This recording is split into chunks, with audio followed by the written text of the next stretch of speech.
Welcome back, mother lovers, to a brand new episode of Last Call at McLaren'S, the How I Met Your Mother podcast. The best damn How I Met Your Mother podcast, to be precise. There ain't none better. I know there's a few others out there, but there ain't none better than right here. I am your host, Josh, here with my best bud, John. How you doing, man? Well, I'm doing great, but I got one question for you.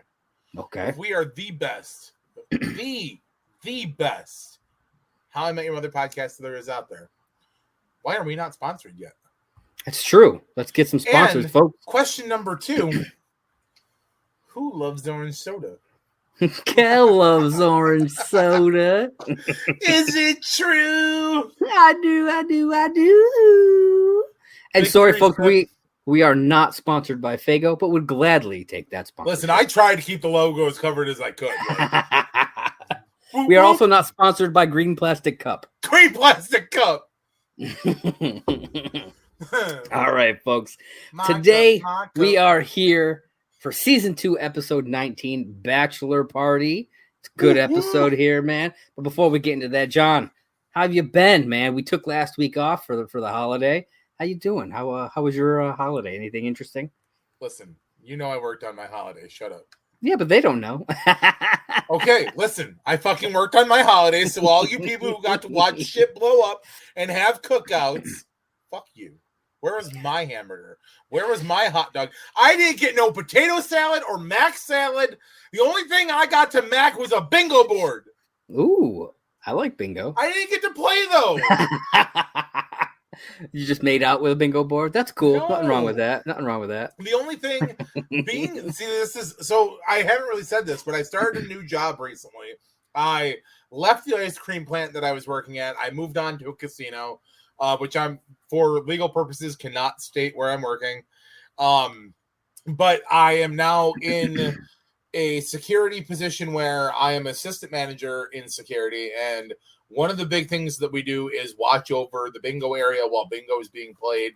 And I got to tell you, man, there are a lot of really nice older people who go to play bingo, and it's just hilarious to watch them get like these like 80 fucking card setups, and they're all like, dab, Yes. dab, dab, dab, dab, dab, dab.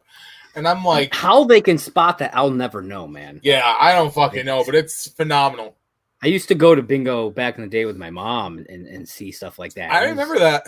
Crazy, just like a table's worth of cards. And yeah, and they can spot those numbers fast because you got to be quick if you got. Oh, dude, you got to be so quick. Yeah, like there isn't much time between number calling at all, and it's amazing to watch some of these people, and they're regulars. So I mean, like I'm already getting to know a few of my patrons, and it's just they're really sweet people. So yeah, I'm doing pretty decent, man. How about you? How's things going for you? You know, I mean, not much has changed. You know, thankfully things have kind of settled down from, the last few months. It seemed everything was just kind of going wrong, thing after thing over the last few months. But ladies and gentlemen, and if you haven't yet, go donate to this man on his GoFundMe. It's that way. Go donate on his GoFundMe. Yep, it is. It's on the. I'm pretty sure I pinned it on the Twitter account. I think you did. Which is at LAST CALL HIMYM. But just dealing with it with the MS, obviously waiting for the insurance to clear so that I can start my treatments and everything like that. Yeah. Unfortunately, got to wait for all that. Dealing with money. You know stuff, how we obviously fight that problem here in America? Pills, baby.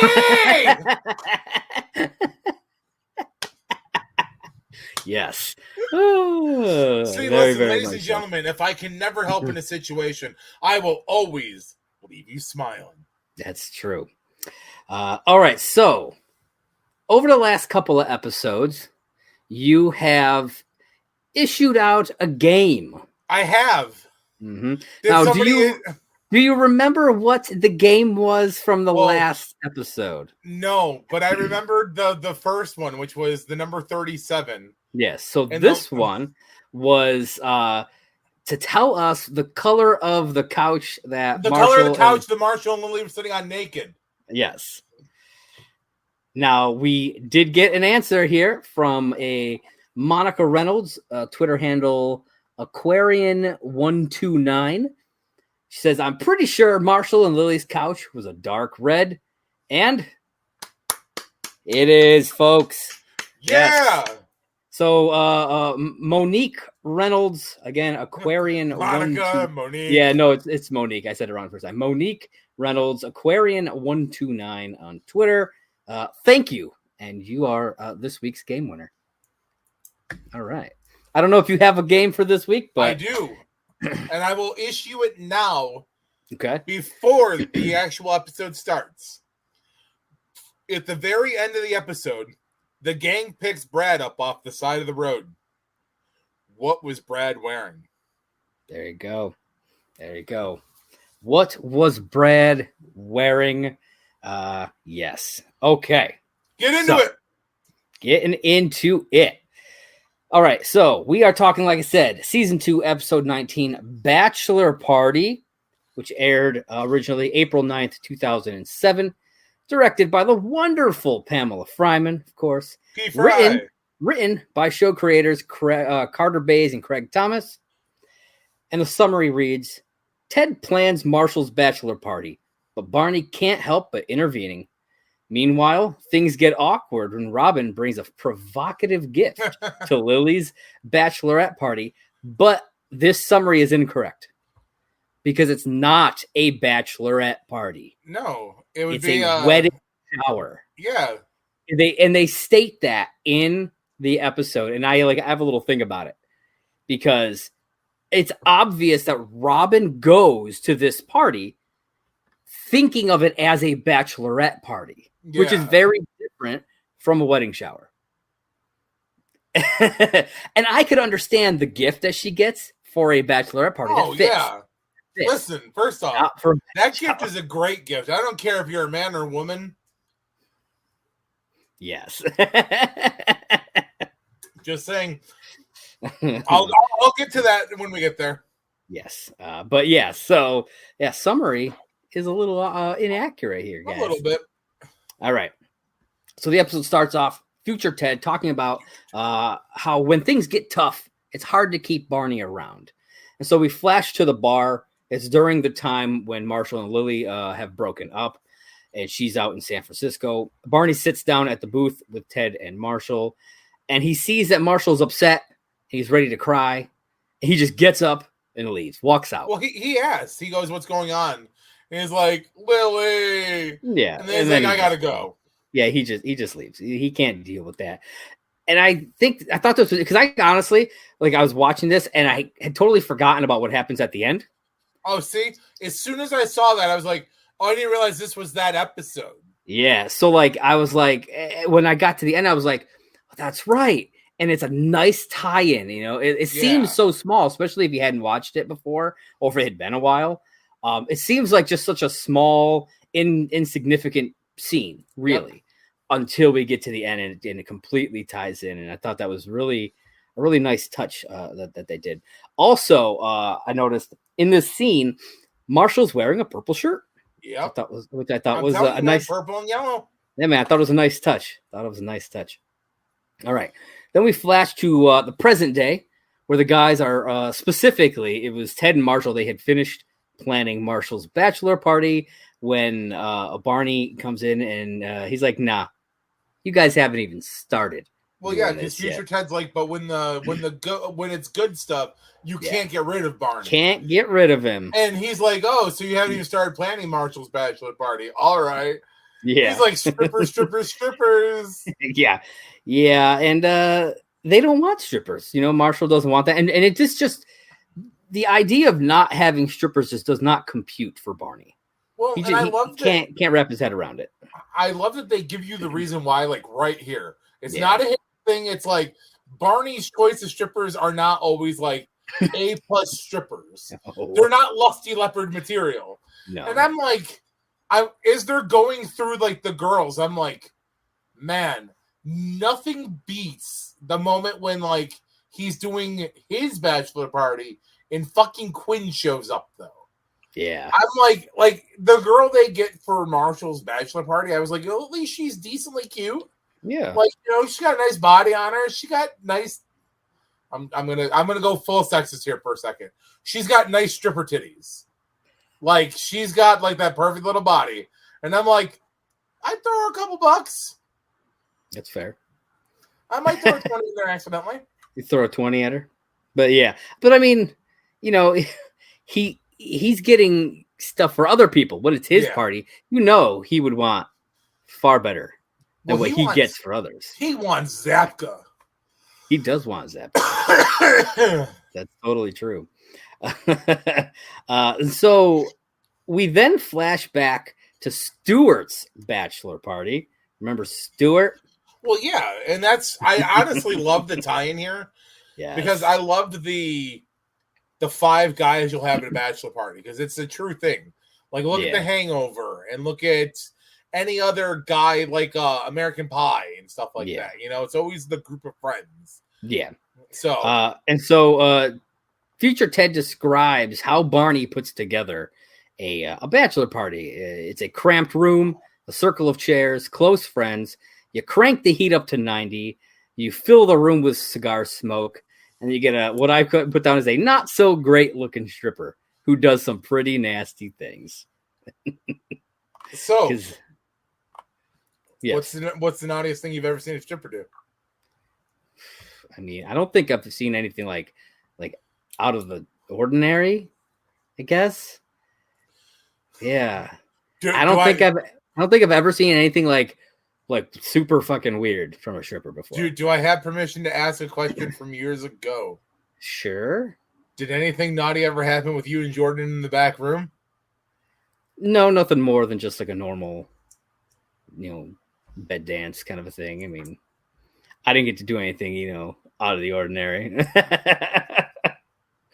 Hey, it is what it is. I think she was too classy for that. She really was. Yeah. She was a good girl. Yeah. She was far too classy for that. I'm sure that there were some others there that would have done some others stuff. I can neither confirm nor deny that.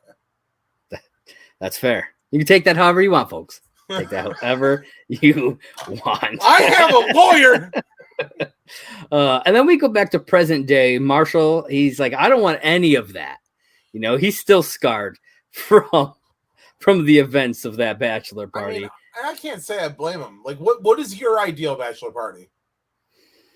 I mean, I think I wouldn't be opposed to something similar to that, just not as whatever weird, freaky stuff wound up happening that scarred them in that way. But, just a good time with friends and maybe some strippers. That'd be cool. What if maybe it was play some poker or something, or, What if it was a specific show from Tijuana?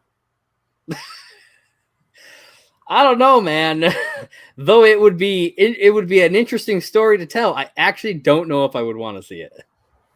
Yeah. I mean, Kelly can be a guy's name too. Kelly can be a guy's name. That's all I'm going to say, people. You want to know more, you reach out to us on Twitter, and maybe I'll tell the story. Maybe. But Barney is adamant about getting these strippers, including the possibility of having 4 of them, one of them with a prosthetic arm. Yeah, I love that he brings that up. Yeah. I love it.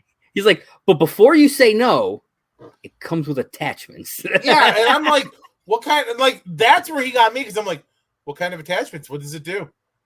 Like, can it shoot Nerf darts? Like, I'd be down. Does it come with a milk frother? Oh man, it better have some interesting attachments. I need some goddamn answers, people. Reach out to Neil and see what happens. Oh my god, that'd be great. Guys, I'm gonna need some answers. What kind of prosthetic attachments were you thinking for the stripper? Carter, Craig, we need to know. You wrote the episode. Come on, guys. Tell us. So Ted tries to convince Barney that Marshall does not want strippers at his bachelor party, but Barney just doesn't believe him. He says, what, you guys don't like naked girls? And that's not the case at all. They love naked girls. That's their number one thing. It's naked girls. It's democracy. And then seeing the monkey flip that guy off in that fucking movie that I don't remember. Every Which Way But Loose, I think it was called. I've never seen this movie. I don't know this movie. And I'm the movie guy, and I don't know this movie. But, naked girls, man. It's up there. I love that democracy though is number 2. I thought that was an interesting I mean, hey, piece of line. To quote Scrubs, name something teenage boys want to see more than The Rock. Boobies. Show me boobies. Show me boobs. But yeah, boobs, naked girls and democracy. Then he admits that not all his girls are great, of course, but he calls them 15 in blackjack. Well, yeah, and I love that. You might hit it, but you're not quite sure if you would. Yeah. I'm going to add that into my arsenal of description for women. That's fair. What I thought was interesting is typically Ted kind of almost has disgust for the things that Barney says, right? But here he did not. He was like, nice. Like he totally approved of this line. Well, I thought that was funny. I think it's because no matter what kind of guy you are, you can be a sensitive guy, you can be a pig, you can be a full-out like supporter of all feminism. Every guy has the arsenal of that girl is on a scale of 1 to 10. Where would you bang her at? You know? That's fair. People can deny it all they want, but it's a true fact. Yeah. And even if you're not straight, gay guys will be like, oh, honey, you're 10. Mm-hmm. And it's like, so making the 15 rule, I totally understood that. And I thought it was actually really clever because, like, I'd forgotten that it wasn't. I think in all the times I've watched, it wasn't a line that ever stuck out to me. Well, it's a throwaway line, and so like now that I have to pay attention more, hearing it, I'm like, that's actually a really clever written line. Yeah. Because I've never heard it before. You know what I mean? It's not like somebody like other people are like, oh yeah, people use that all the time. True. It's not. So no. I think I don't know. I thought it was really, really clever and it makes a lot of sense. You know what I mean? It actually really works well. I thought what I thought was funny though is Ted was like, she was only 15. Like he thought he meant her age was 15. Yeah, that would have been really bad. That would have been really, really bad. But so Barney promises no strippers, but he's Barney. He does his wink as he does, and he can't promise without doing the wink. So what's going to happen coming up soon. Then we are in the car on the way to the bachelor party, and this is where we get future Ted talking about all the types of people that you get at a bachelor party. You got the groom, which in this case obviously is Marshall, the best man, which is Ted, the guy who only speaks in cliches, which is Stuart. Yep. The guy who disappears at the beginning of the night and doesn't show up until the end, which is Brad. Our introduction to Brad, played by Joe Manganiello. No, we've seen Brad before. Have we? Yeah, remember he was at the party. He was at the law party. That's right. Yeah, and like they had mentioned him before. Also, we had already seen the episode where they go to brunch too. Oh yeah, I forgot about the brunch episode. Yeah, so he's been here a couple of times. He's recognizable enough to the audience to be like, oh yeah, I remember this guy. Listen, you know what I mean? Listen, it's Al Seed, man. That's all people need to know. It's true, but they didn't know that yet. He's all like, not until he comes back for like Frog Lake does he look like that. Yeah, that's true. That's when he looks all fucking buff and shit. And then the final transformation. He did go through a transformation. And then the final person is Barney, because as future Ted says, every bachelor party has a Barney, which is probably true. Probably. If you would have had a bachelor party, who would have been your Barney? I mean, might have been you. Dude, it would have been me. Wholeheartedly. I had the best bachelor party planned for you, and I was really sad that it did not happen. Yeah, that's okay. Maybe one day I'll just let you throw me a party. I'll start making phone calls right now. There it is.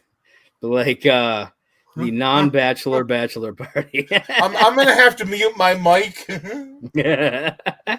You're just, for the rest of the show, I'm just talking. You're just on the phone. That would be funny. All right. And so Barney discovers that the car has a DVD player in the back. Yeah. And he pulls out some pornos Yep. that he just happened to have. This one's shot in HD, and this one's shot in HD. Now, here's my question. Was he just planning on like playing them in the hotel room? See, and that because he seemed genuinely surprised that there was a DVD player in the car. Well, and see, I forgot he had the porn on him. Yeah. I thought it was the return of something else because sometimes DVD players can do music. Yeah. And I was like, oh, tell me it's going to be the All Rise mix. Like, get these guys pumped. And then I'm like, oh, porn. That doesn't shock me as much. Like, yeah.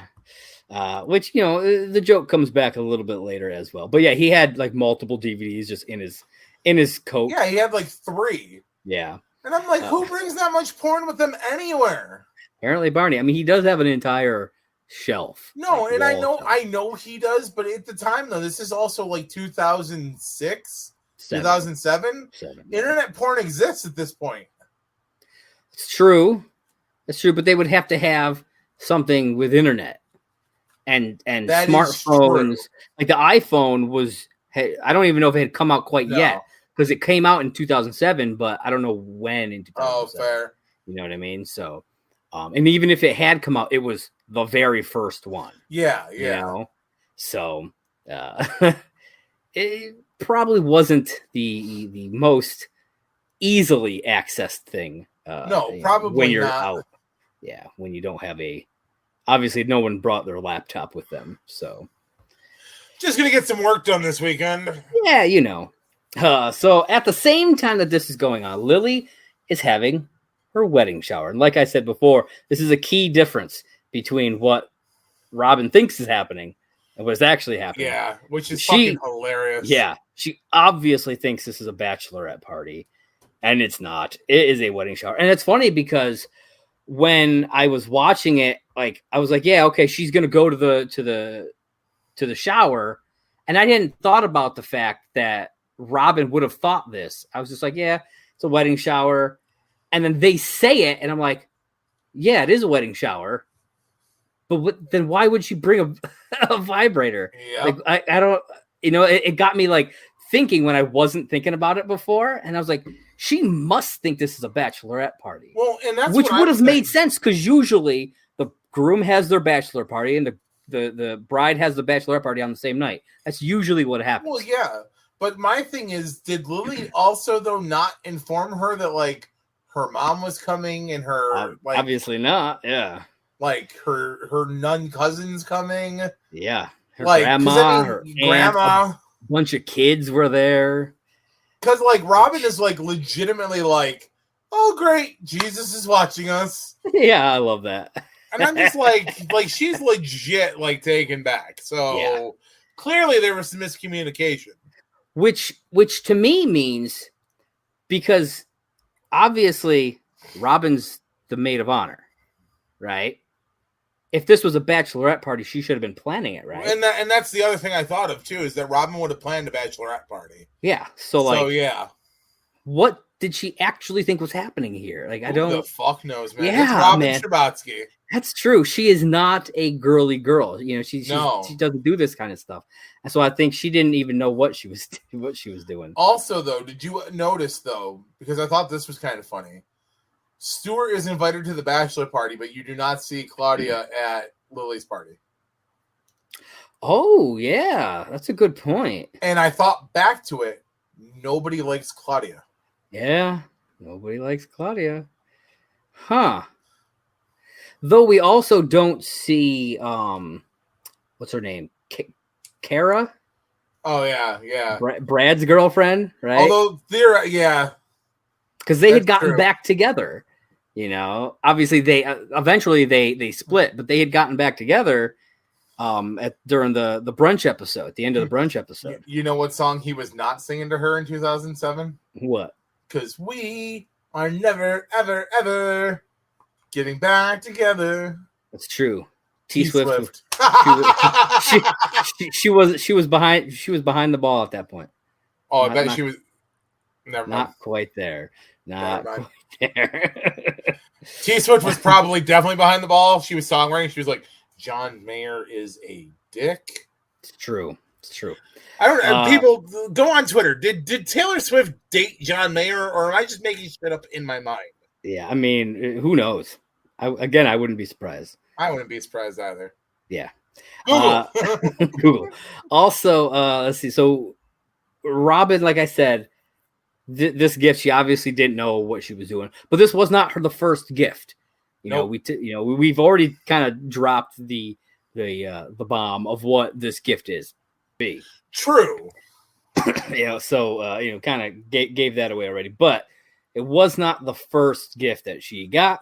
No, and either way, I think neither gift was going to be appropriate for that version. For a wedding shower. No, those are meant for like household things, what we wind up seeing. An egg scrambler, the little sewing thing. Those are things that you would expect at a wedding shower. Yeah. And things like lingerie, which was the first gift, and a vibrator are things you would find at a bachelorette party. Wholeheartedly. Again, I don't think she understood what she was going to at all. Miscommunication people will bring vibrators into your life. That's true. Yeah, I mean, honestly, I put this on Lily for not. Wholeheartedly, this is a Lily's miscommunication problem. Because again, clearly Robin had no idea what kind of fucking party she was going to. Yeah, not at all. But yeah, so we kind of flash back to when she had the lingerie. She's at the bar, and she shows Barney the piece of lingerie, and she thinks it's super like provocative and racy, and he just mocks her for it, which I thought was hilarious. You can give this to her in 1850. Which I thought was, it made me laugh. So now, on your scale of lingerie you've seen, how racy was it? I mean, not very. I mean, I think it was just a standard piece. Oh yeah, maybe in 2007. I don't know. I mean that was what 15 years ago, maybe. Yeah, but there are far more racy, provocative pieces of lingerie out there nowadays. So you know what else is provocative? My humps, my lovely lady lumps. What are they singing? Nobody knows what they're singing, but it's provocative. It's provocative. And so I had a little side note here. Barney claims here that he's been in a 10-way. Yeah, I caught that. Yet in season 3, so coming up, after this there are 3 more episodes in this, and then it's episode 3 of season 3. So 6 episodes from now is the 3-way belt episode. Oh, with Trudy and the other girl. Yeah, and so he has rules for the 3-way belt, okay? And so if he did have a 10-way, he would not have qualified for the belt because of the rules for the 3-way belt. Okay. So it is possible, right, theoretically, but we know that he was too afraid to even do a 3-way. So I cannot believe for a second. I figured the 10-way was just a bullshit lie anyway. Yeah, I didn't think that. Sometimes he does tell the truth about his sexual exploits. And so I was kind of trying to give him the benefit of the doubt. And then I was like, I don't know, man. I just, listen, I don't think I can. As much as I would want to say that Barney Stinson is that good, I don't think he can handle 9 women at one time. I think you're probably right, honestly. I don't think any man can handle 9 women at one time. Yeah. No, I take that back. There is one man who has handled 9 women at one time, but he is the only man, and he is a god, and his name was Hugh Hefner. Oh. And that man, rest his fucking soul, is the only man, and that's why he's a fucking god. I mean, I bet you dollars to donuts that Prince had himself some pretty large ways. I'm just saying, man. Maybe even Mick Jagger. Come on. Oh, dude, Jagger for sure, probably. But wasn't Prince gay? No. Are you sure? No, I'm thinking Liberace. Very different people, but yes. Oh shit. Now I don't know if it was ever confirmed, but I wouldn't be surprised if Prince was bi, if he or I guess I actually probably more so like pansexual. I don't think he seemed like the kind of guy who wouldn't care about gender or any of that stuff. It's all about love. That's the way he kind of came off. So I would not be surprised. I don't know if that's ever been confirmed or not, but there's probably one other person who's had a 10-way. And I'm going to shake a lot of hate with this one. So I'm only going to say initials. MJ. Oh no, man. And I think we're going to move on. And so like I said, Barney mocks her. Oh, so bad. And he winds up in a not so subtle way suggesting that that she get Lily a vibrator instead. He calls it a battery-powered adult recreational fake penis, which I think is way longer than it needs to be. Yeah, most guys that just makes it funnier. True. I mean, most people just call it a battery-operated boyfriend or Bob. Oh yeah, that's true. So I was surprised he didn't go with that acronym or it's just be like, funny. It's far. You're right. Far less. You're right. His answer is definitely a Barney answer. Yeah, it's because of how like not subtle it is that it's just funny, True. The fact that it ends with fake penis, you know exactly what he's talking about. There's no ifs, ands, or buts about it. So just for show purposes, I'll go first. Have you or have you not ever owned a fake penis? And like I said, I'll go first. Okay. I did in fact own a dildo. Oh, I know. I remember. Though you did not buy it. No. So for the concept of the story, I used to clean out houses after people would move out in a rush.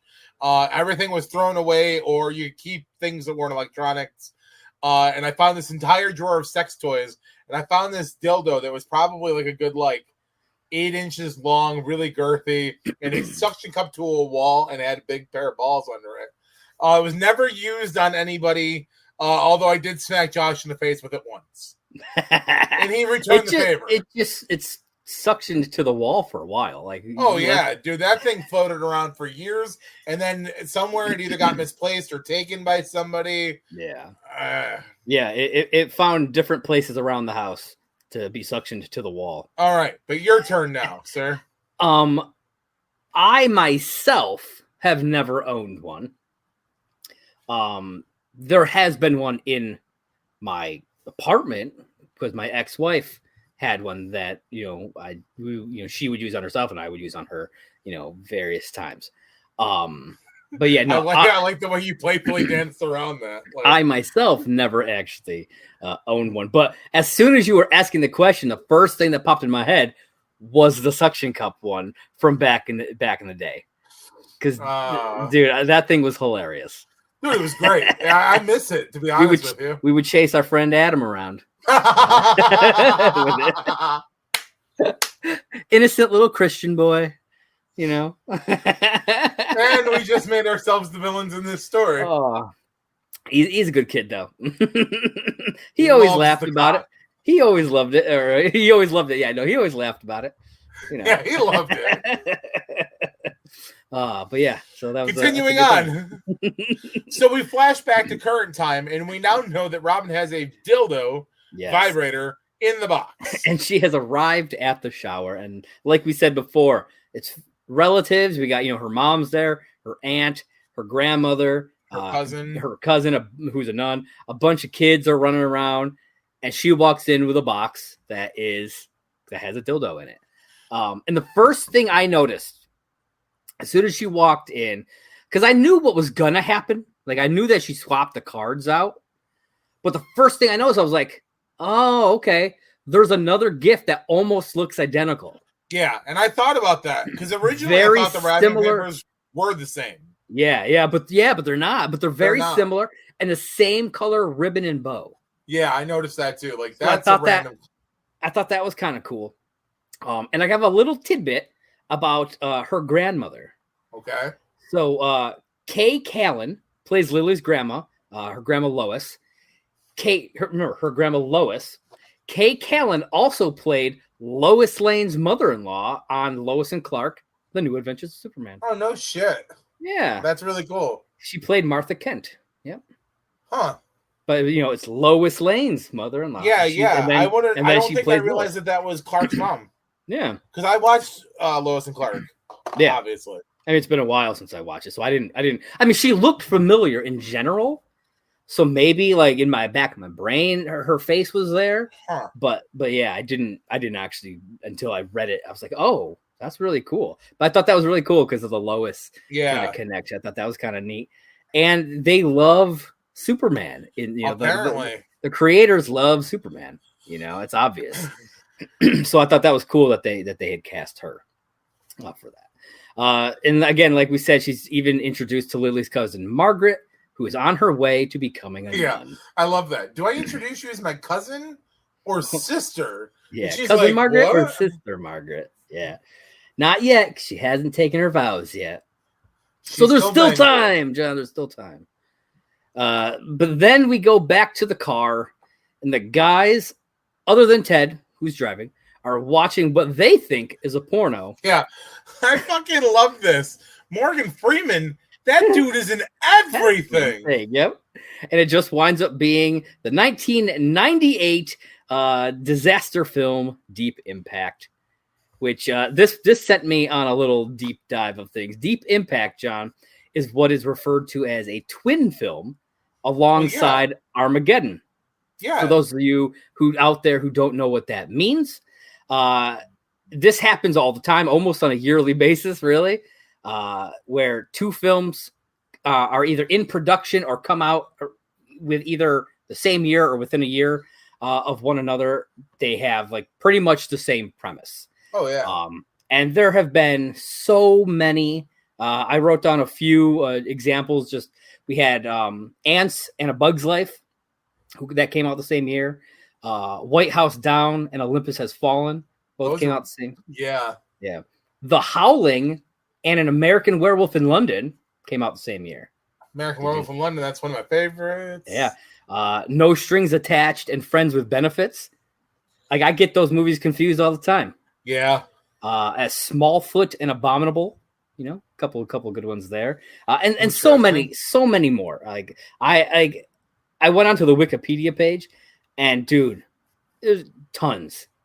So, man. Correct me if I'm wrong. Deep Blue Sea, though, that's Thomas Jane, right? Yes. That's the one with the shark, and at one point, with LL Cool J. Yeah, Samuel L. Jackson gets eaten. Yeah, he gets eaten. Yeah. That's it. Because I was like, I think that's that movie, but I wasn't gonna Google it earlier. And I was like, Josh would know. Oh, that's not what they're watching. They're watching Deep Impact. Yeah, they're watching Deep Impact. I knew that. I was testing your movie knowledge, bro. Asteroid movie. Good stuff. Yeah. But like I said, there's a full Wikipedia page. It's called Twin Films. And it goes way back. Tons of different things. I was kind of looking through Turner and Hooch and K9. I don't know if you remember those movies. I never saw K9, but I've definitely seen Turner and Hooch. Oh yeah, Hooch is crazy. Hooch is crazy. So we had Tombstone and Wyatt Earp. Yeah, a couple of really good movies there. Street Fighter and Mortal Kombat came out. I don't think I realized that those came out the same year. They came out not the same year. It was within a year. Street Fighter was 94, Mortal Kombat was 95. But they were in production at the same time, coming out right around the same time. And yet Mortal Kombat is way better. That's true. You never hear anybody say, "Damn, that Street Fighter movie was a good movie." I mean, you're not wrong. But continue. Showgirls. Showgirls and Striptease came out right around the same time. Let's see. We had again Deep Impact, Armageddon, Entrapment, and the Thomas Crown Affair. I love both those movies. I really enjoyed both those movies quite a bit. Let's see. Bicentennial Man, the one with Robin Williams, and AI Artificial Intelligence came out pretty close to one another. Scary Movie and Shriek, if I Know What You Did Last Night. Yeah, those two really did. And I'm pretty sure Shriek came out like a few months before Scary Movie did. If I'm not mistaken. It came out because I know it came out before, but I think it was like a couple of months before that one. Let's see. couple others here. Chasing Liberty and First Daughter, both romantic comedies about, the president's rebellious daughter. And they both came out in 2004. Give us one more good one. Let's see. Oh man. One good one. Let's see. There's got to be one that I haven't said that's really good here. Hold on. I mean, those make sense. I don't know if I'd call them necessarily good, because like I said, there are a lot that have come out. Some are a bit smaller than others. I'm not necessarily gonna say like good, like this ain't the greatest example, but it's a pretty glaring example. Jobs and Steve Jobs, the two Steve Jobs movies. Oh yeah, were in production at the same time. They didn't come out the exact same year, but they were in production at the same time and came out pretty damn close to one another. Damn. So yeah, a lot of stuff like that. I'm sure you guys can look up. Go on to Wikipedia, type in twin films. You'll find a whole list of crazy stuff like that. So back to this, Barney also pulls out some illegal Cuban cigars, John. Yeah, dude. We had just talked about Cubans on I don't know if it was the last episode or the one before. And you were like, how was the Fiero? Yeah, how does he? Oh yeah, because they were in the glove box. How do people keep getting these cigars or whatever? Yeah. Obviously Barney has some. I don't know how about like Ted and Marshall, but obviously Barney has some sort of connection. If he's getting he pulled 5 this time. Yeah, and he's like, it's illegal for you to even smoke these things, dude. And that's what I'm saying. Like, he straight out talks about how legal these things are, and I'm like, how the fuck did you get them? I mean, he's obviously got connections. He's got all those. Like, when he goes to the casino and plays with all those Asian businessmen. True. I mean, he probably gets them from overseas. Well, we know that. Because people in China could probably get them no problem. Well, probably. And then he probably gets them that way. Maybe he knows somebody. Well, don't forget though, him and Ted are international businessmen as well. Throw back to a previous episode. That's fair. We are international businessmen. I mean, Barney does some shady stuff, and I don't believe for a second that Barney doesn't know what he does for his job. You know what I mean? No, because he straight out tells us in one of the final episodes he knew the whole time what he was doing. He was working with the FBI. Yeah. So, I think because of this job, too, he's probably got some shady contacts. Well, I'm sure he probably does some of the stuff he does so that he can also, you can't tell me he's not spending the money at the Sky Mall, and then this company of his is like, oh, yeah, you needed a hot dog warmer in your office? Sure. Fucking Sky Mall. Oh man. Yeah, but I mean, what are they gonna say? Are they really gonna be like, you can't be buying all this stuff? You're like, hey, you want me to keep doing this for you or what? You know what I mean? And it's an even trade all the way around, but I'm just saying, you can't tell me they don't know he's spending that money. Oh yeah. Yeah. Maybe you're right. Maybe he had one of the internationals send him in a package, the illegal Cubans, and therefore they got shipped into the office instead of his own personal residence. Mm-hmm. An in-house package wouldn't make any big splash. And then it's just a few cigars, whatever. Yeah. Nobody's all the wiser. Yeah, you know it.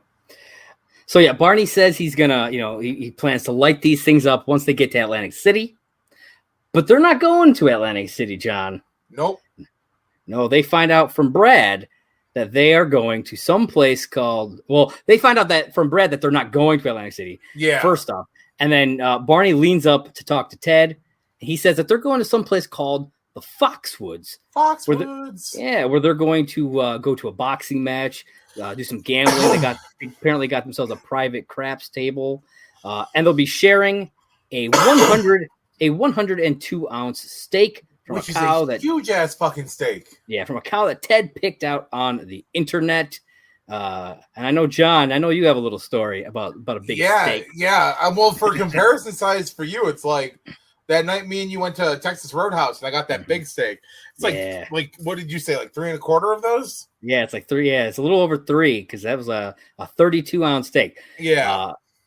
breaking down the math, this steak that they're all going to share, which I mean, there are 5 of them, but still, that is true. It's like a almost 6.5 pound steak for 5 of them.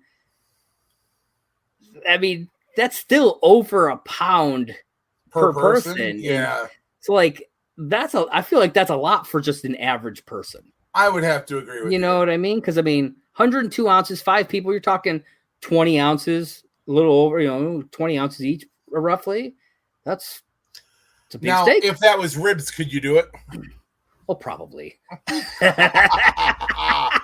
I mean, because I'm not gonna lie, if it was a pound steak, it's gone. Like I got that. I mean, I could probably put a major dent in 102 ounces of ribs on my own. I'm not gonna lie. If somebody I could put a major dent in that. If somebody put 102 ounces of steak in front of me, I'm gonna try to eat that whole thing. God damn. We'll have an ambulance on standby. I was going to say, dial 911 and wait a few minutes before you hit send, but yeah, I'm trying it. Oh, man, that would be a hell of an accomplishment. I'll say that much. But yeah, so I did a little research. I looked up this Foxwoods, because I had no idea what it was. Apparently, it is the Foxwoods Resort Casino in Connecticut. It's about 2.5, 3-hour drive from New York City, which is roughly the same amount of time that it would have taken them to go to Atlantic City, just in the opposite direction. Okay. So like it to me, it makes sense that Barney wouldn't have realized, because like either way, they're driving a long distance, and so even though they're going the opposite direction, I doubt he pays attention because he doesn't drive. I was going to say, it's not like he would have been really paying attention anyway. Plus, they were watching a DVD and shit for a little while. It's true. Yeah. So I thought that was interesting. That it was an actual place that they were going to. And so they get to the hotel finally. The guys walk into their room, and there's a stripper wait in there. Well, not all the guys. That's true. Brad is not with them. No, he wanted to go hit some tables and stuff before everything. Yeah, he wanted to play some blackjack, and he has officially disappeared at the beginning of this event here. But yes, there was a stripper in the room. How the hell did Barney was he just in the back texting somebody to hook it up? So, what was going on here? I thought about that when I watched. He didn't know that they weren't going to AC. Exactly. But it's Barney, and he is very good about doing what he does. Mm-hmm. So $5 says, yeah, he probably hit somebody up and was like, move the party here, find out where the party's located, and get it set up immediately. Yeah, and he obviously found a way to convince the desk person to let this stripper into the room. I mean, Barney's got his ways. We all know that. Oh, yeah. I almost kind of wish we had gotten to see how he finagled this one, Yeah, that would have been pretty epic. Because it's impressive to me that he was able to pull that off. Yeah. So this stripper has an elaborate show to put on, apparently, and it requires 2 power strips, a bucket of water, and some special release forms just to start. That's a pretty good show, because mine involves a buffalo, live or stuffed, preferably stuffed, a pitching wedge, and a bucket of ice. There it is, folks. Now you can use your imagination to figure out that one. So then we go back over to the wedding shower for a quick little minute. Lily is starting to open gifts. Robin is trying to communicate telepathically with Lily. We've seen this before. We saw it in the paralegal episode. They did this. And it seems to be working. They seem to be on the same page.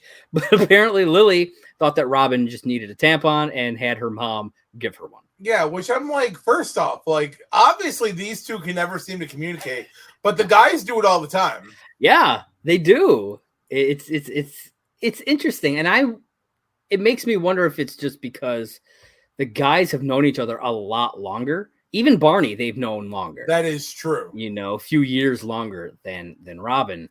And it makes me wonder if it's just Lily. Maybe she's just Lily, not good at this. Well, she is also in the middle of her party, so it's not like she's concentrating. That's true too. That's true. So Robin tries to sneak off with her gift, but she's caught by cousin Margaret. So instead, she just swaps the cards. Yeah. Like we said before, very similar wrapping here. Well, and I love how even here, like Future Ted's like, even Aunt Robin said she doesn't know what she was hoping to accomplish, but like, Yeah. And I'm like, so you swap the fucking cards. Like, one, the wrapping paper is different. Yeah. The gift inside is totally different. Yeah, here's my thing. What if she had been handed Grandma Lois's gift? They had Robin's card first. Yeah. Right? So she opens it up. Oh, it's from Robin. Very sweet. They open it up, and it's Grandma Lois's gift. Grandma Lois would be like, yo, that's my gift. Like, yeah, that's not Robin's gift. So, like, yeah, I don't know what she was hoping to have happen here. I don't know. Like, and I thought that. Like, I'm like, I don't know what she was hoping to accomplish either, but clearly she was not fucking smart about it. Yeah, I almost feel like her best bet would have just been to get rid of the card, and then nobody would have known who the gift was from, maybe. Honestly, here's my thing. Why didn't she just, like, fucking just pick it up and run? Yeah, she could have explained it later to Lily. Lily would have understood. Lily would have understood. Everybody else would have been like, what was wrong with her? And Lily would have been like, I don't know. I don't know. But yeah, she could have just like snatch and run, man. Yeah, snatch and run. Yeah, I mean, she absolutely could have, but she did not. So we then go back to the hotel. The stripper is getting the show going. She's got like floodlights set up that have like red bulbs in them. She's got a big hippity hop ball thing, little bouncy ball with the handle. Fucking huge tarp on the ground, which, if you notice, has a pair of handcuffs hooked to it. Oh yeah, around the handle thing. Yeah, a tarp on the ground and then a smoke machine. Now, my favorite Barney part about controls. This is the show is starting and Barney hits the button for the fog machine. Yeah. Did you catch Marshall's line? I don't remember it, so maybe not. What is this? A kiss show? Oh yeah, he did say that, didn't he? And I'm like, yeah. So I found out something interesting about this. Okay. Apparently, back in the day, there's an extended version of this scene somewhere out there. I have to look it up. I found this out like right before we started recording. There's an extended version of the scene where Treasure the stripper is we get to see more of the stuff from this show. See how she hurts her ankle. It was apparently posted on the How I Met Your Mother MySpace page back in the day. Oh shit. And it's revealed that we get to see a lot of the other stuff. So there's, like I said, there's handcuffs and the hippity hop ball, but there's also a ping pong paddle, a whip, a baton, an umbrella, a feather cat toy, a pylon, a lantern, foam fingers, a large water jug, a blow-up giraffe, a fire extinguisher, a typewriter, which Barney mentions later on, and cupcakes.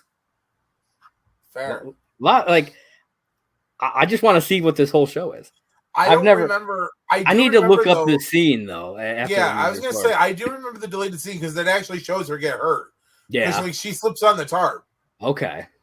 At least I think that's what I remember. I do remember seeing something though about her getting hurt, and I was like, "Oh, okay." It's funny because we always talk about how like this show that never had like deleted scenes. Yeah. Until the final season, then there was like the one with the pineapple, right? But that's obviously that's what this is. Well, yeah. I don't know if it was made specifically for MySpace, or if it was actually a deleted scene and they just decided, hey, let's release it. But it's one of the very few deleted scenes. Oh yeah, I was gonna say they did a very good job of never really giving like deleted footage, which is a bummer. Most of the time, all you get's gag reel, and that's not as fun. Yeah, I mean, gag reel's cool, but like I would love to see some deleted scenes. Like they had to, because like all these shows like this film a lot. Oh yeah, and cut out a lot of stuff. It's just kind of the way it is. I would love to see some of the old deleted scenes from this, but I feel like we'll probably never get to see them. But maybe one day. Who knows? Maybe when Craig and Carter are on like their deathbed, they're like, Release the deleted scenes. Release the Kraken. But that would be cool. So yeah, I'm gonna have to look that scene up afterward, because if I can find, like, if it's on YouTube, I might just post it on the Twitter page. So look out for that. But then 1 minute later, they are helping her out of the room as she has apparently broken her ankle and needs to go to the hospital. 1 minute, John. That's all it took. She had all this stuff ready to go and only got to be in there for 1 minute. Dude, that sucks. Because Barney didn't listen when she said not to use the fog machine when she's on the hippity hop ball. Freaking Barney, man. Barney, man, never listening to rules. It's true. So they drive her to the hospital. Barney's, seems to be freaking out. He even suggests that maybe they should bury her in the desert. Dude, I love that. Which I thought was funny. So they then turn the radio on to see how the fight is going, because it had started like 10 minutes prior to this point, and the fight is already over, and is being touted as a historic knockout event. Yep, that sucks, man. Yep, like they had third row seats, like right there to watch this thing, and because of Barney, they missed the whole thing. Yep. And that's the thing. Like, people like to say how, like, wrestling is not as good as like boxing or MMA because it's the fighting isn't quote unquote real. But like, I don't want to pay $60 to watch 10 minutes. Like, well, I mean, you do get more than 10 minutes though, because it's usually more than one fight. But I mean, still. Yeah. But it's like, no. Like, I'm not down with that. Like, I come here, if I'm paying that kind of money for this big, massive, because they said it was like these two people were fighting again. It was like their rematch or whatever. Yeah. And if it's like this big rematch event, like 10 minutes, like, and the fight wasn't even 10 minutes because it was just 10 minutes after it started. Yeah. And it was already over before that. I'm just like, nah, I'm okay. I've seen MMA fights where like pay-per-view fights where it's just like literally within 2 minutes, the person's just knocked out. Yep. And I'm just like, that ain't satisfying to me. I don't know. I'm sure it is to other people. More power to you if you like that stuff. That's cool. You do you. It's just, I prefer the show of wrestling. Showmanship. Yes. So we go back over to the shower. Lily is handed Robin's gift. It's actually Robin's gift, but it has her grandma Lois's card on it, so she thinks this is coming from her grandma. And I love the speech Grandma gives. Yeah, Grandma she tells this heartfelt story about like the history of this gift and how it's been in their family for generations. But as the audience, knowing what's in this box, her story is fucking hilarious. Robin knowing what's in that box and the faces she's making behind everybody. She's us at that point. Oh, God, yeah. It's just, at one point in this whole story, I think it's actually because like the scene is cut up into two scenes. I think it's in the second half though, where she's like talks about her husband. Yes, when he was in the military. Yeah. And he would use it. Sometimes. But back in the day, it was even made of wood. Yeah.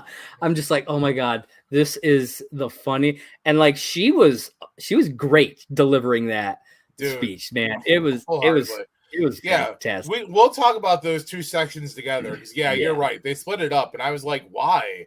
Yeah. I was like, I would have loved to have seen that segment as just one. Like, stop dragging it out. We know there's a fucking dildo in the box. Right? And then I love how they bring up the whole Sex in the City thing.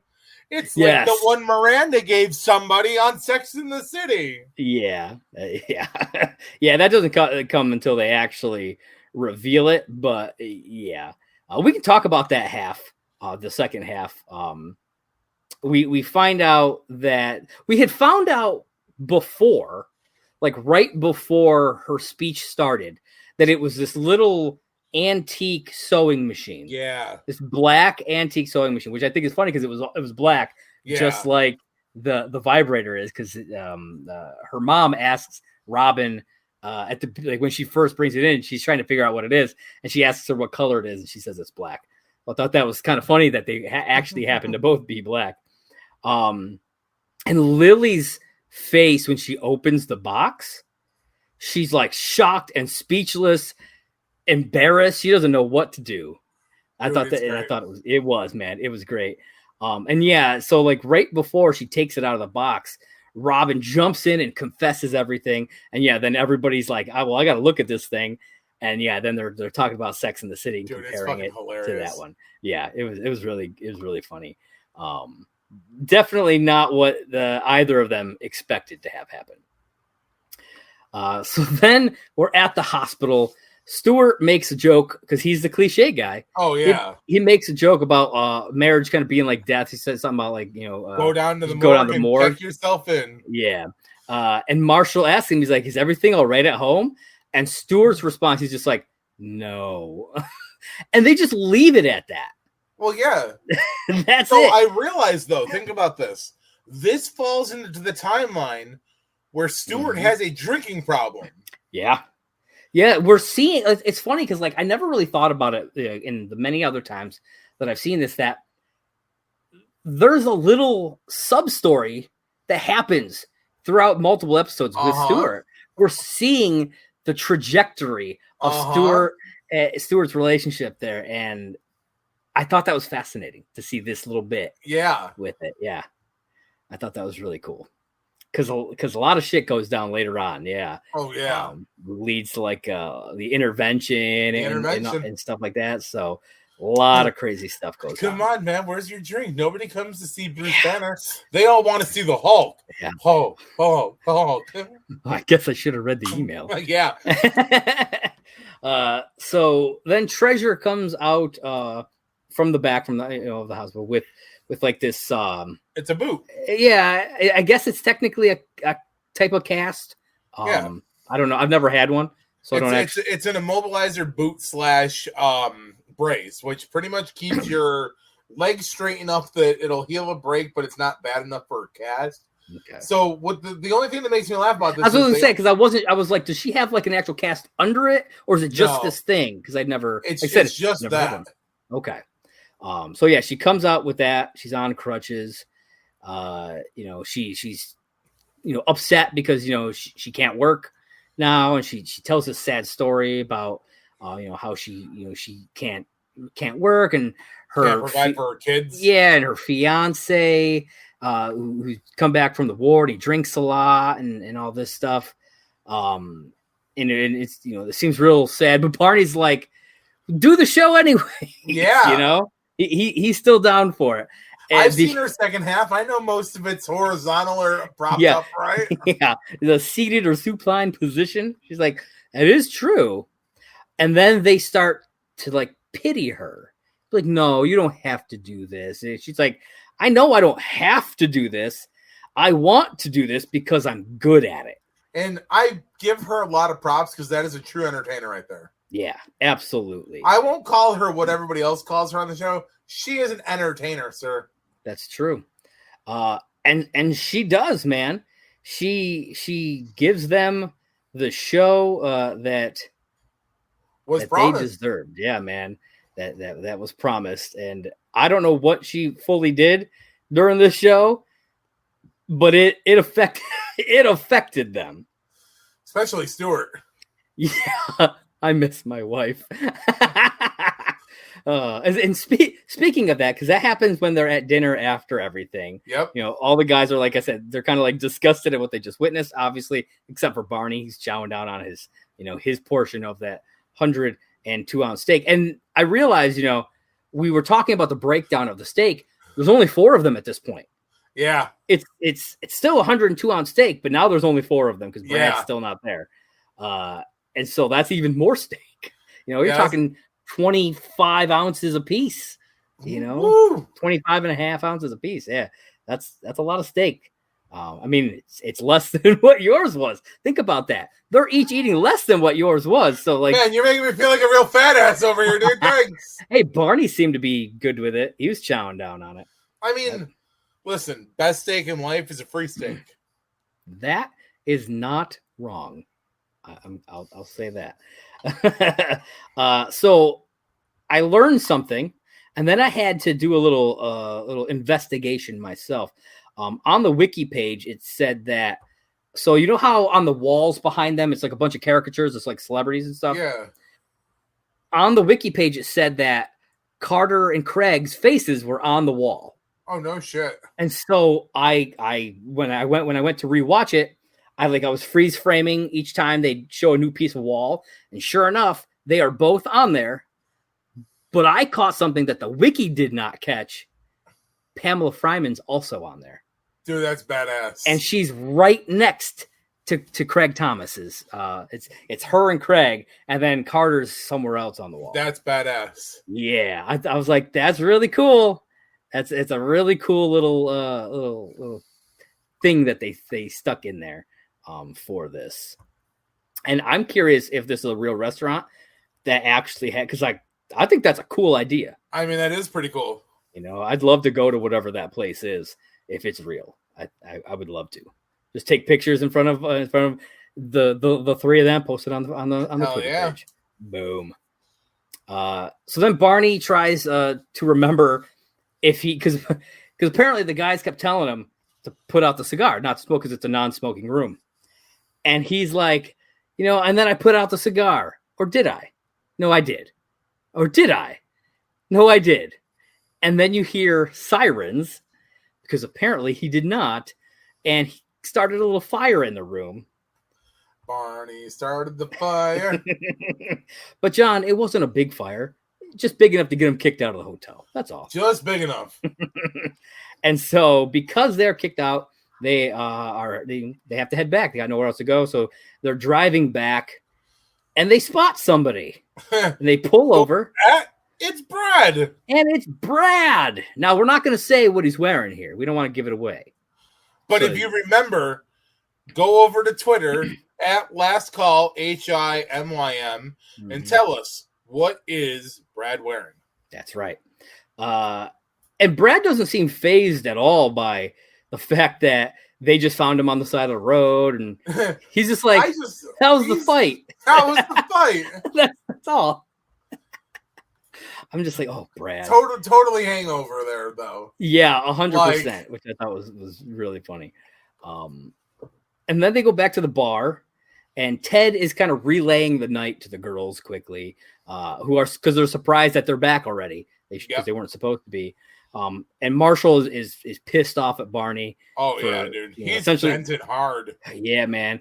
Essentially calling him like selfish and saying, you don't even want us to get married. And Lily interjects here, saying that's not. Yeah, but Barney tries to stop her. She's like, no, he needs to know. Mm-hmm. And that's when we find out that during the initial opening part of the episode, when they're talking about Barney leaving, he doesn't just leave. He goes all the way to San Fran. And I love his line here. He's like, hey, Barney, what's up? How's things going? No, it's enough about me, Lily. You need to come home and talk to Marshall and get back with him and blah, blah, blah. Yeah. And I love how he's like, I can't keep stealing his ladies, Lily. And I was like, first off, that's fucking genius. And then I love how he leaves. And then he walks back and he's like, hey, so if you had to kill 3 hours, would you do this or this? Yeah. Like, would you visit Alcatraz or Fisherman's Wharf? I'd go to Alcatraz. I would too. I'm not 100% sure what Fisherman's Wharf is, so I would definitely do Alcatraz. But I think it's really cool to find this out because, throughout this show, you think of Barney as like the selfish guy who doesn't really care about other people. But it's obvious he loves his friends. He may not show it in that normal way that other people do. But here's my thing, though, about the whole Barney thing here, though. We know, though, that later on, though, he confesses that Lily and Marshall are something he aspires to be. That's true. And so it doesn't shock me that he did this here because Marshall and Lily are the only real love he knows. Yeah. His mom and dad split up. He's never known his father. He's never known real love. That's why I feel like he bounces conquest to conquest. Marshall and Lily are the closest thing he knows to what true love is. Therefore, if Lily and Marshall aren't together, the universe doesn't make sense to Barney. No, I mean, you're right. Because, I mean, even Ted, I mean, he cycles through girls like nothing, man. Yeah. So, like, Barney can't really look at him for that. The only two constant women Ted has in his life is Victoria and Robin. That's true. And, I mean, that's really sad to say because... Until the end, obviously. Yeah, until the end. And even then, though, like Tracy puts Barney in his place right away. Oh, yeah, like, in that convenience store, she's like, you seem like you're doing this for purpose, blah, blah, blah. And he's like, wait. And then he goes, but yeah, we're getting way ahead of ourselves there. But yeah, I feel like that is why Barney went out there to talk to her, was because he knew Marshall needed her. Like, it's Marshall and Lily. PB&J. Yeah, it's true. He needed that. Yeah, I think you're 100% right. And he did the opposite of what he would normally do, and just went right out there. And because of this, Marshall, he's so touched by this. He makes Barney his co-best man. Co-best man. Ted. You know what I just realized? What? Marshall Erickson, his initials make me. Lily Aldrin makes Law. You can't get to Law without going through me. It's the Do Re Mi. Do Re Mi. Fa Sol La. Okay. Can't get to La without seeing me. That's actually kind of interesting. I doubt that that was on purpose. No, it was not on purpose at all. But it's actually kind of interesting, man. I dig that. That was just a me thing right now. I was like, wait. If you roll the tape back, you'll see my wheels turning on that one. But John, you know what an even better thing is? Lily Aldrin, L.A., Marshall Erickson, M.E., L-A-M-E. That's lame. Mila is in Mila Kunis. Fair. It's spelled differently, but yeah, sure. I like lame better. It's called phonetics, sir, like goaty fish. That club is closed. Lame. You don't remember that? No, lame is okay. Third base. No, okay is lame. No, it's a different club. Yeah. But then we end the episode with Lily and Robin discussing the vibrator and like who should take it back, because neither of them want to admit that they want it. You know what I mean? And so this is where I have something. I'm going to make this brief. I'm going to make this quick because it is 10:42 and I am way past going to bed. Any man who says they do not need a toy in the bedroom is fucking selfish. That's fair. Yeah. All I'm saying on that subject. Okay. But yeah, I thought this scene was actually really funny. Yeah, no, it's funny. Oh, Marshall would want to get a good laugh at it. I'd rather Marshall doesn't know about this. I love then at the end, Lily's just like, I'm keeping it. She gets real serious. I'm keeping it. And Robin went back to that store and got herself one. Oh, of course. Yeah, definitely. But yeah, so that wraps up the episode, season 2, episode 19, Bachelor Party. John, what are your overall thoughts on the episode? It's a decent episode. It's not one of my top all-time favorites, but it is a good one for showing how compassionate Barney can be, at least. Yeah, I like this one mainly for, like, I like the actual Bachelor Party stuff, but I actually like the humor in the bridal shower stuff more. I think that's way funnier. The bridal shower side of the episode is way more funny than, like, the Hangover knockoff. Yeah. Which clearly came after this, though. Yeah. I don't know when that... Yeah, maybe. When did that movie come out? That's a good question. I don't know. Hold on. I'll Google it really quick. But, yeah, the whole wedding shower thing, I think, is just hilarious. But then seeing what Barney did for Lily and Marshall, I think also is something that really kind of Hangover came out in 2009. Oh, wow. So, yeah, this was before the Hangover even happened. So that's interesting. I always kind of thought like they took inspiration from the Hangover, but I guess not. So that's actually fascinating to me. Yeah, let that sink in there for a second. Okay, Hangover, I see you. Watching How I Met Your Mother, taking some. Hey, they got to do what they got to do. That's true. They made a very funny story. That's true. But yeah. So now that part is out of the way, we have one final part that we like to finish off with, and that is Barney's blog. Stood up, bitches. That's right. Wait, hold that picture back up. I just noticed something I never noticed before. Okay. Oh, never mind. I thought that was a giant bottle of Seagram 7s back there. Oh. But that is not Seagram 7. No. I do see some Jaeger back there, though. There's definitely a bottle of Jack Daniel's Black Label sitting right there in the front, too. Oh, yeah. Oh, and some Jameson. Oh, yeah. Is that what the one behind the brown bottle is? Yeah. That's what I thought was the Seagram 7. Oh, okay. Yeah. It's a bottle of Jameson. The one that's like right on the door frame? Yeah. Okay. I thought that was Seagram's, but at least it's still whiskey. Yeah. Yeah. All right, folks. So this one, this is a good one, I think. This edition of Barney's blog is titled "The Barney Stinson Bachelor Party Experience." Oh boy! And this was Tuesday, April 10th of 2007. It says the Bachelor Party was invented by a man having lost too many brethren to the scourge of matrimony, solemnly vowed to never let another friend march down the aisle without at least a minor stripper limp. As a humble student of history, it is not only in my interest to continue the tradition, but it is my duty to build upon it. Therefore, a Barney Stinson bachelor party isn't merely a party, it's an experience. But regardless of the level of awesomeness I might reach, there always remains one consistent: the guests. Oh. No, the guests. As you plan your own bachelor gathering and prepare to send a friend off to a lifetime of weight gain and errands, be sure to reference this chart and familiarize yourself with some of the more common suspects you can expect at your bachelor party. And so he gives this list of 5 different types of people that you'll find at a bachelor party. Okay, so along with clothing that they'd wear, type of drink, how they end their night, and a sample quote. Oh, now, most of these are what future Ted already said to us. Okay. But there is one difference, so I'll save that one for the end. So we've got the groom, obviously. Wears loose slacks to hide the iron chains of marriage. Type of drink, an apple martini, keeping in line with his poor decision-making, which I find interesting because in this episode, the groom happens to be Marshall, who loves fruity drinks. Yeah. Well, it's funny, though, because he says appletini, and the first thing that came to my mind was Scrubs. JD. Yeah, same.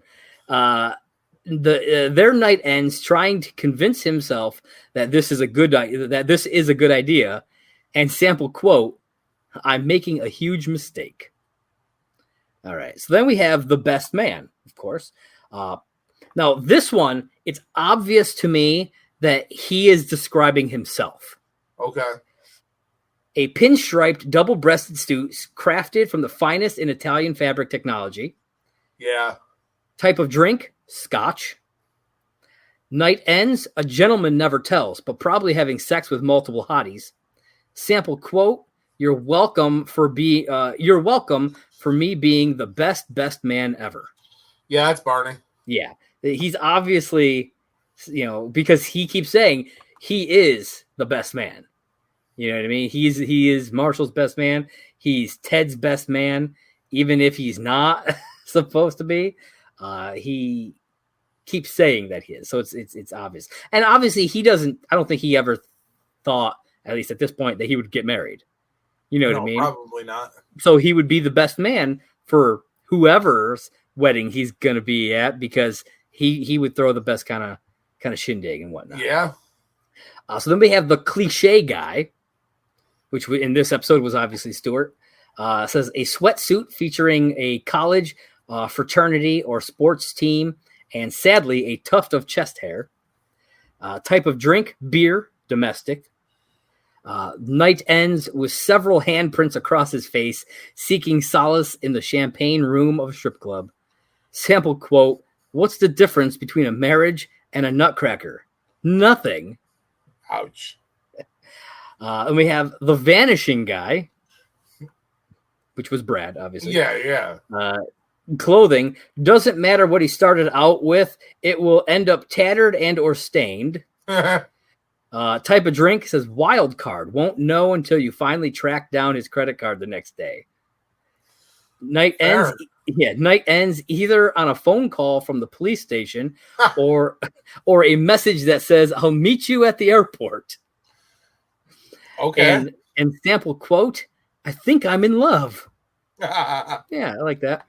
All right. And then, so in the episode, the fifth person was the Barney. Yeah. That's the way Ted sees it. Future Ted. Yeah. Sees it. Barney, on the other hand, he sees the fifth person as the groom. Ted. Yeah. So, penny loafers, slacks, and an ugly sweater his fiance knitted for him. Drink water she doesn't like when he drinks. Night ends shamefully making kissy noises on the phone to his fiance. And quote, I'm going to call it early, boys. Yeah, that's Ted. Yeah. All except for the drink. He would enjoy his scotch with the boys. That's true. Or at least a beer. At the least. Yeah. But that, folks, that was Barney's blog for this week. And that wraps up this episode of Last Call at McLaren's. John, let everybody know where they can find you. Listen, hasn't changed, people. Same time, same bat channel. Hop on over to Twitter. Find me at Simply Saying J1. Corresponds with my blog and my podcast. If you haven't checked it out, please check it out. If you don't like it, shut the fuck up about it. I don't care. What about you, though? Where can they find you? Besides right here at the Movie Blog Merc channel. Well, you can find me at a lot of places. You can find me on Twitter at JP Rayner. It's JPRAYNOR. And, of course, right here on Merc with a movie blog. This is the YouTube channel. But you can find me at Movie Blog Merc on Twitter for that. Be sure, if you are watching this on YouTube, to hit that like button, smash that subscribe button, and click that little bell so you always know when we drop brand new content. Yeah. If you're listening, go ahead. I was going to say, speaking of brand new content, just dropped a trailer reaction with Josh for Clerks 3. Yes. If you haven't checked that out, please go over, check it out. Leave us some comments. Let us know what you think. Yes. We're really psyched that Clerks 3 is coming. It's been a long time. Yes, it has. Definitely excited for that. If you're listening to this on one of the various podcast platforms, like you say, you're on Anchor, you can leave us a voice message over there. We will listen to it. And if we like what we hear, which usually we do, we will play it on air and kind of discuss whatever you have to say there. If you're listening on like Apple or Spotify, you can leave us a 5-star review and we will read whatever you have written there. Shout out. Yeah, give you a shout out that way. Please also, make sure you subscribe on those. It really helps, share the episode. Absolutely. It helps us to be seen. And if we're seen more and we get, more subscribers and things like that, we can get sponsors and stuff we were talking about. I mean, even if you don't want to leave us a 5-star review because like you're selfish and you don't have 20 seconds to spend, saying you guys do a great job, at least let us know that you're listening. Let us know where you're listening from. Let us know where we're reaching out to. Let us know what we can do to make the show better. Yeah. I mean, do you want Josh to shave his beard? Say it. I mean, we'll do it. I don't know if I'll do that, but I might shave my head. But you can always reach out to us on Twitter at Last Call HIMYM. All platforms, all of our platforms that we have Twitter, we have an Instagram, obviously, Patreon. The Patreon and the Anchor page are all Last Call HIMYM. So be sure to check all of that out. Oh yeah, and don't forget. While you're on this page, if you're on YouTube watching this, you're already at the Movie Blog Merc page. Check out all Josh's other content. He's got stuff that covers Star Wars. He's got stuff that covers the Smodcast. He's got this. He's got that. He's probably got a little bit of everything for everybody.